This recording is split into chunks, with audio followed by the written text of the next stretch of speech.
Hello there and welcome to Friday's edition of Your Business Nigeria. These are the top stories we are tracking for you at this time. CBN says no deadline on circulation of old Naira banknotes as NDS says Nigeria's GDP will be rebased in November. EU, China agreed to additional talks on electric vehicle tariffs. On our show today, first we will be staying with discussions around the just concluded IMF World Bank 2024 annual meetings, which took place in Washington, D.C., the United States. That's on the first half. A lot of recommendations, a lot of forecasts and reprojections for African countries and, of course, the globe. We'll look at that on the first half of the show. And on the flip side, we'll look at the Federal Competition and Consumer Protection Commission blaming hoarders of grains for rise in food inflation in the country. What does this mean for business people and, of course, the entire business community? We'll look at that, the traders and all of that. How do they fit into this? What is really happening in that space? And finally, today, we have three discussions. Yes, we would look at federal government's plan aimed at increasing crude oil production by 1 million barrels per day within the next 12 to 24 months. It promises to be interesting. Let's start by telling you that the Central Bank of Nigeria says it has not fixed any deadlines for the circulation of the old 200 Naira, 500 Naira, and 1,000 Naira banknotes. The Acting Director of Corporate Communications Department of the Apex Bank, Ms. Akama Sidi Ali, said in a statement in Abuja that the Apex Bank had fixed said this in a statement in Abuja. She said that this is coming after social media reports that the Apex Bank had fixed December 31st as deadline for the circulation of the old notes. She said the Supreme Court verdict extending the legal tender status of old banknotes indefinitely still subsists.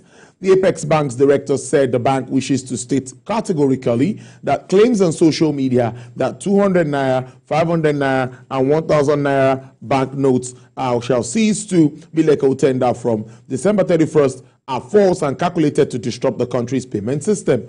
According to her, all banknotes issued by the CBN will continue to remain legal tender indefinitely. Meanwhile, the National Bureau of Statistics says it will rebase Nigeria's gross domestic product and consumer price index in November to ensure that economic data accurately reflects current realities and account for structural changes in the economy. This is according to the Statistician General of the Federation, the CEO of the National Bureau of Statistics, Mr. Adeyemi Adeniran, while speaking at the media sensitization program at the NBS headquarters in Abuja. The Statistician General notes that the initiative ensures the accuracy of growth measurements and support better policy making. GDP rebasing offers significant benefits by aligning economic data with current realities of the economy, improves accuracy of growth measurements, and enhances the credibility of economic data, both domestically and internationally.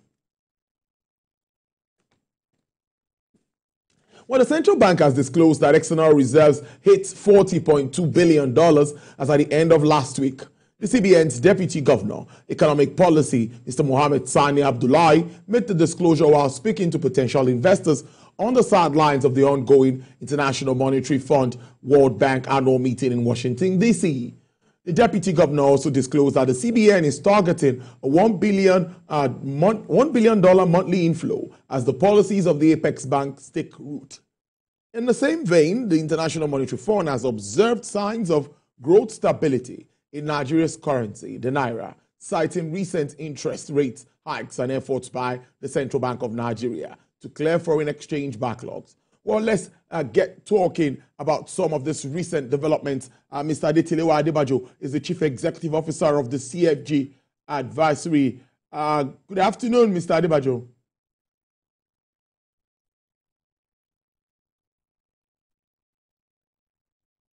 All right. Good afternoon, Mr. Adebajo. Can you hear me? Yes, I can hear you. All right. Thank you so much for joining the program. Now, I am looking at all that we've heard from the central bank, looking at the figures, $40.2 billion for our external reserves.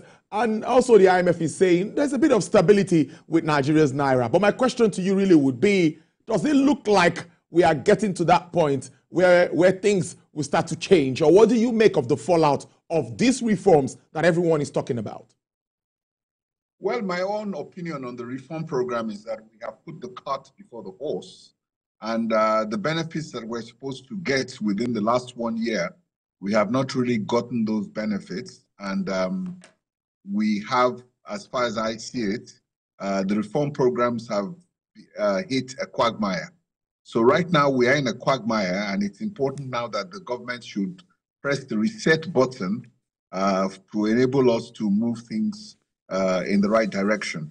The gains that we made in terms of reducing the trajectory on inflation, I think was quite good, but unfortunately, with the fuel price increase, inflation is now on the upward trajectory.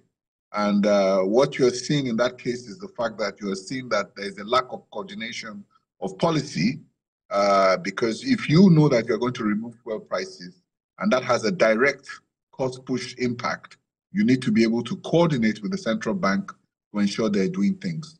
I'm not in favor of the recent rebasing they want to do.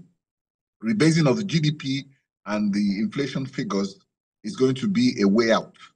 I am very, very concerned about this. And of course, if it's not done properly, it's going to cast doubt on the credibility of the National Bureau of Statistics, because this is not the time you're looking to rebase. You have serious challenges. And some people are claiming that inflation might even be as high as 40%, depending on the basket you're looking at and what part of the country. So I think it's time to hit the reset button. It's time to kickstart the social intervention program, and then begin to take a look at how we can increase productivity in this economy, because we're compromising growth and unemployment. And I must also say that the NBS figure that puts employment at 5% is also very flawed, because if you take a look at the real issues here, unemployment is close to 45%, and at the youth level, higher than 55%. So we need to be mindful of this, and not for us to get caught up in data or manipulation of information or rebasing of numbers to be able to look at favorable numbers. Nobody will agree with you in Nigeria today that unemployment is 5%. It's a joke. But I'm still staying with this influence of the IMF and World Bank. I was at the NESG, and the deputy or the vice president of World Bank reeled out his speech saying Nigerians must stay the course. Said this happened at a time, and we didn't follow it to the latter. So he's saying that this Nigeria seems to be on the right track. So, Mr. Adibad, I would like to ask you, what are those things that you need? You've talked about social investments and all of that, but what more can be done? Because it seems like government is not turning back with regards to this. It's not about government not turning back.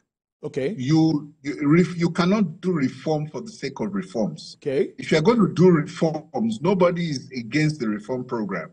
I think if you take a look at all the structural reforms, everybody feels that, yes, we need to get these reform programs done to move Nigeria forward.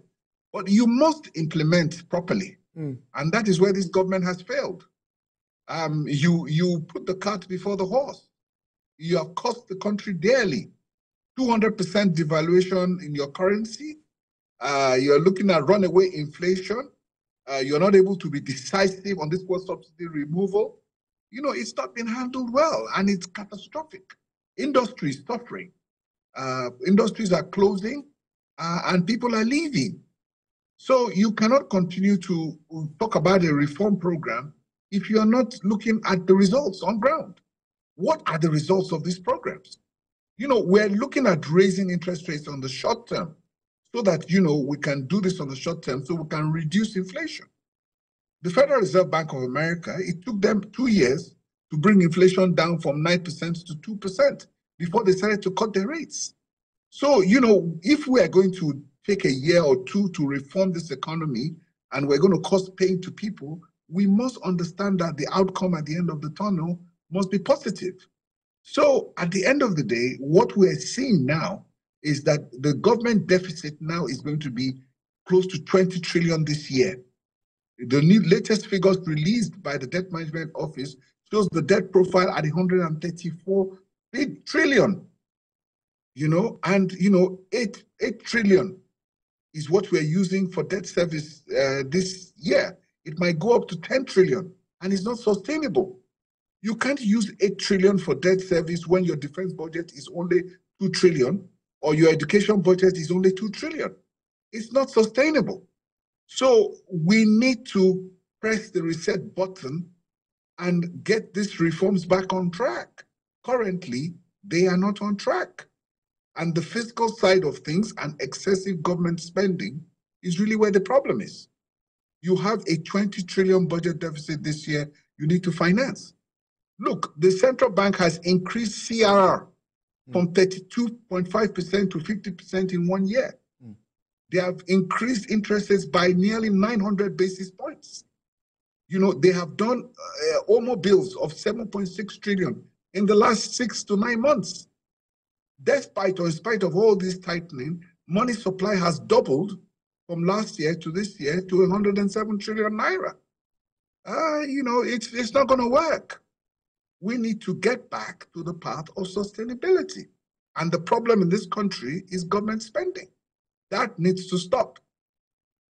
The president came out with a release yesterday saying ministers reduced their convoys and all of that. You know, before now too, there was that release about foreign trips and number of people that would go. But in your thoughts, what more practical things do you expect from government now to show that, yes, we are cutting costs? Because many are talking about this cutting costs. That's on one side. Then my final question will be, do you see that handshake? We see a stabilization bill from the Taiwo Idele-led team also trying to make things work perfectly. Do you see that handshake between the monetary and the fiscal side moving forward?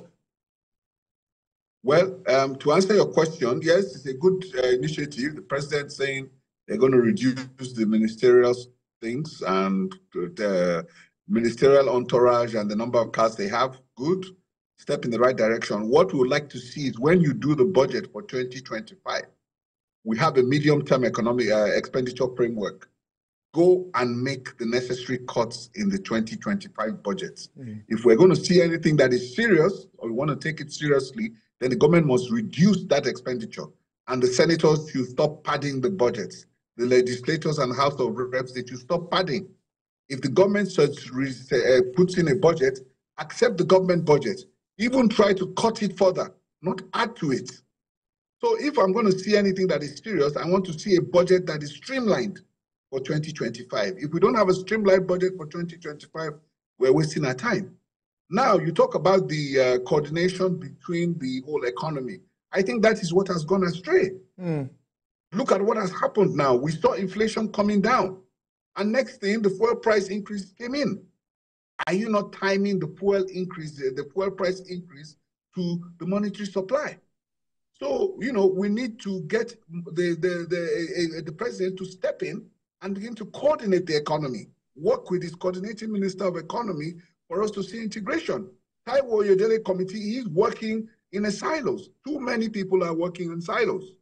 They're all working in silos. Yes, they're all doing a good job individually. But if you're doing a good job individually and there's nobody on the top doing all the putting everything together, so then the president and the coordinating minister of the economy needs to step up.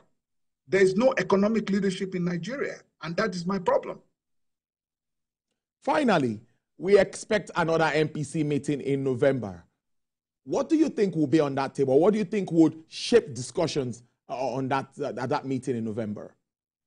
There's no other way but increase interest rates. Wow. The fuel price increases is going to spike inflation.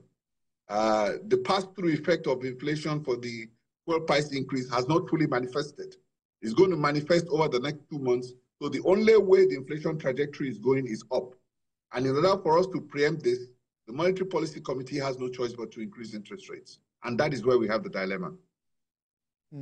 Mr. Adetilewa Adebajo, I must thank you so much, Chief Executive Officer of the CFG Advisory. Thanks for your insights into this topic. We appreciate your time. Enjoy your weekend. Good afternoon. Thank you. All right, there. Well, interesting conversation there. Coming up next on the show, the FCCPC blames hoarders for rising food prices across the country. Director, Surveillance and Investigation at the FCCPC, Mrs. Bola Adeyinka, joins me live from our Abuja studios to continue this